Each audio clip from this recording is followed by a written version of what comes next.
Salut tout le monde, aujourd'hui à Petit Jean-Jou, je vous présente Baron Park, un jeu de placement de tuiles pour 2 à 4 joueurs du concepteur Phil Walker Harding qui a eu beaucoup de succès dans les dernières années, notamment avec Sushi Go et Imhotep. Alors, sans plus tarder, allons voir comment on y joue.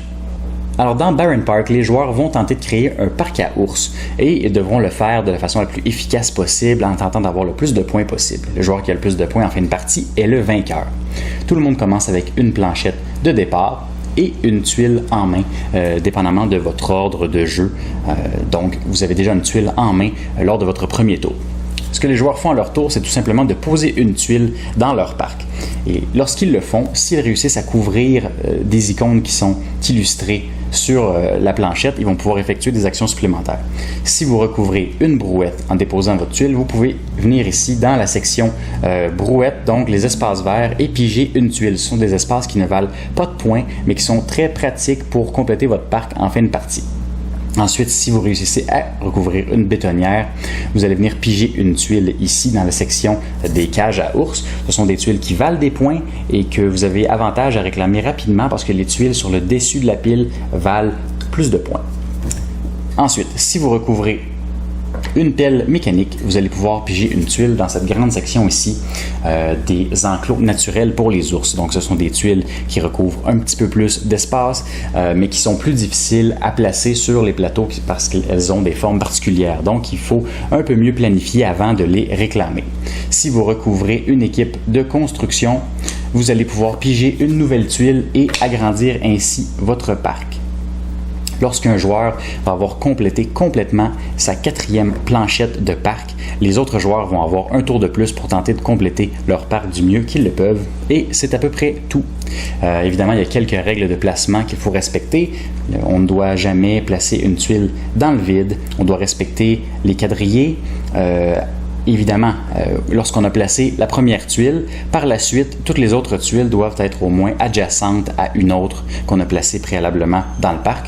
Et on ne doit jamais recouvrir une fosse à ours sur aucune des tuiles de parc. Lorsqu'on réussit à compléter tous les espaces d'une planchette de parc, on réclame immédiatement une statue et on la place sur la fosse à ours. Et ces statues valent des points et plus on les réclame rapidement dans la partie et plus on fait de points. C'est à peu près tout pour Baron Park. Si vous voulez ajouter un petit peu plus de complexité à une partie, vous pouvez également ajouter des cartes d'accomplissement. Et les premiers joueurs à réussir les accomplissements vont également obtenir plus de points. Mais tous les joueurs vont être en mesure de réussir les différents défis et quand même d'obtenir des points supplémentaires.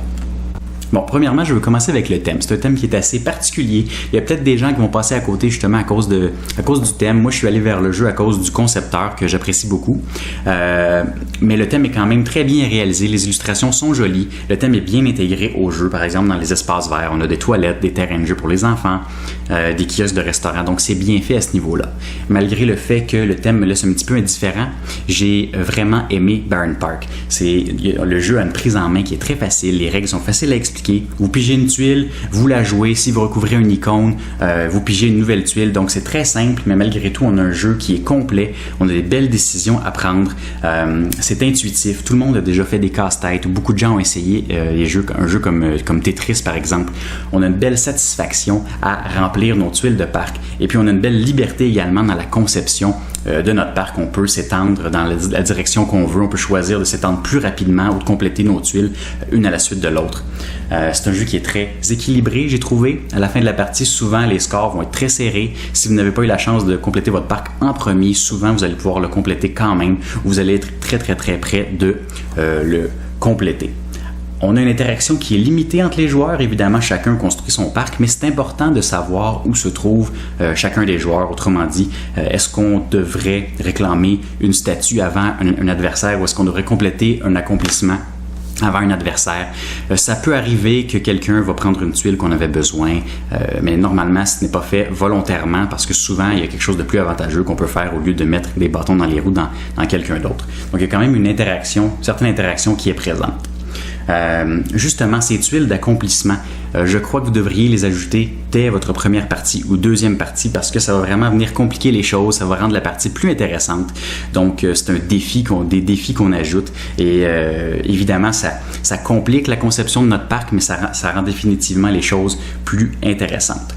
Récemment, il y a plusieurs jeux qui ont vu le marché, en fait, qui utilisent ce concept de casse-tête, de remplissage d'espace, comme Patchwork, Cottage Garden. Personnellement, je n'ai seulement essayé que Patchwork, qui est un très bon jeu, mais j'ai personnellement préféré Barren Park.